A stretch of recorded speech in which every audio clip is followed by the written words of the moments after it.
Soal yang pertama, 1A. Apa yang dimaksud dengan PHI dan apa hubungan dan perbedaan dengan PIH? Yang dimaksud dengan PHI adalah ilmu yang mempelajari atau memperkenalkan tentang hubungan positif yang ada di Indonesia. Apa hubungan dan perbedaannya? Hubungannya adalah keduanya merupakan mata kuliah yang mempelajari hukum sebagai ilmu. Perbedaannya adalah PHI itu objeknya adalah peraturan-peraturan yang tidak terbatas pada tempat dan waktu. Yang kedua, memberikan gambaran atau dasar mengenai hukum secara luas. Sedangkan PHI itu objeknya adalah peraturan-peraturan yang berlaku di Indonesia dan mempelajari hukum yang sekarang sedang berlaku atau yang disebut dengan ius constitutum. Soal yang selanjutnya, 1B. Uraikan sejarah ketatanegaraan Republik Indonesia. Pada tanggal 29 April 1945, tentara Jepang membentuk suatu badan yang diberi nama Dokuritsu Jumbi Tyosakai atau Badan Penyelidik Usaha-Usaha Persiapan Kemerdekaan Indonesia atau yang disingkat dengan BPUPKI. Diketuai oleh Insinyur Rajiman Widodiningrat yang terdiri dari 62 anggota.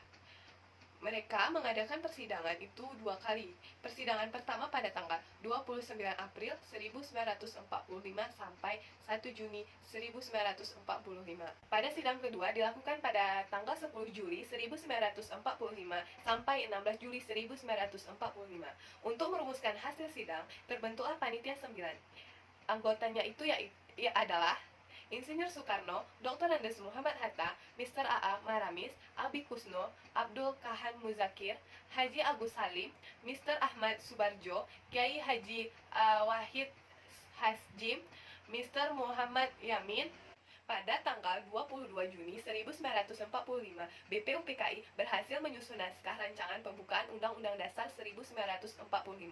Pada tanggal 16 Juli 1945, selesai menyusun naskah rancangan Undang-Undang Dasar, BPUPKI dibubarkan.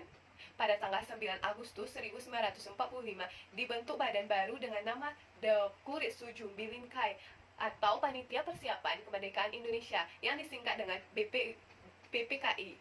PPKI telah menetapkan Undang-Undang Dasar 1945 pada tanggal 18 Agustus 1945.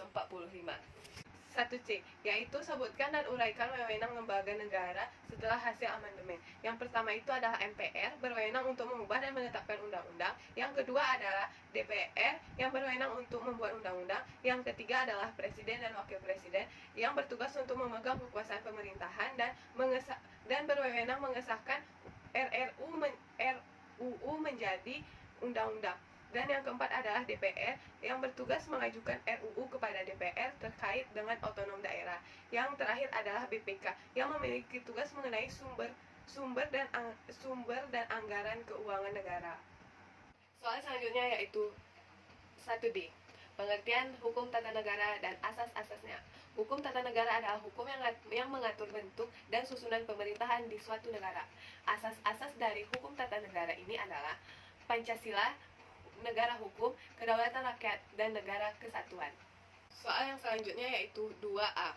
Uraikan definisi dari fungsi administrasi beserta asas-asasnya. Fungsi dari administrasi ini adalah yang pertama planning atau ketatausahaan, organizing atau pengorganisasian, staffing atau pengadaan tenaga kerja, dressing atau bimbingan atau memberi saran. Selanjutnya coordinating, selanjutnya reporting atau pelaporan, dan yang terakhir adalah penganggaran. Pertanyaan yang kedua B. Uraikan perbuatan administrasi negara yang bisa dilakukan pemerintah. Perbuatan administrasi negara yang bisa dilakukan pemerintah yaitu yang pertama penetapan, yang kedua rencana, dan yang ketiga norma jabatan, yang keempat legislasi semu.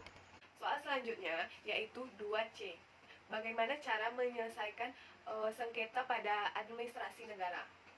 Pada administrasi negara, cara menyelesaikan sengketa itu yaitu seperti seseorang atau badan hukum perdata yang merasa kepentingannya dirugikan oleh suatu keputusan tata negara dapat mengajukan gugatan tertulis kepada Pengadilan Tata Usaha Negara. Gugatan tersebut berisi tuntutan agar keputusan tata usaha negara yang disengketakan itu dinyatakan batal atau tidak sah, yang tidak disertai ganti rugi atau rehabilitasi. Soal selanjutnya yaitu 3A. Apa yang dimaksud dengan hukum agraria dan sebutkan asas-asasnya. Hukum agraria adalah berbagai bidang hukum yang mengatur hak-hak penguasa atas sumber-sumber agraria. Asas-asas dari hukum agraria itu adalah: yang pertama, asas kesatuan; yang kedua, asas kepentingan nasional; yang ketiga, asas nasionalisme; yang keempat, asas manfaat. Pertanyaan yang terakhir yaitu 3C. Apa yang dimaksud dengan pajak dan hukum pajak? Pajak adalah kontribusi wajib kepada negara dari masyarakat. Sedangkan hukum pajak adalah peraturan yang telah ditetapkan di undang-undang untuk mengambil sebagian kekayaan masyarakat untuk masyarakat itu sendiri. Contohnya seperti pembangunan tol.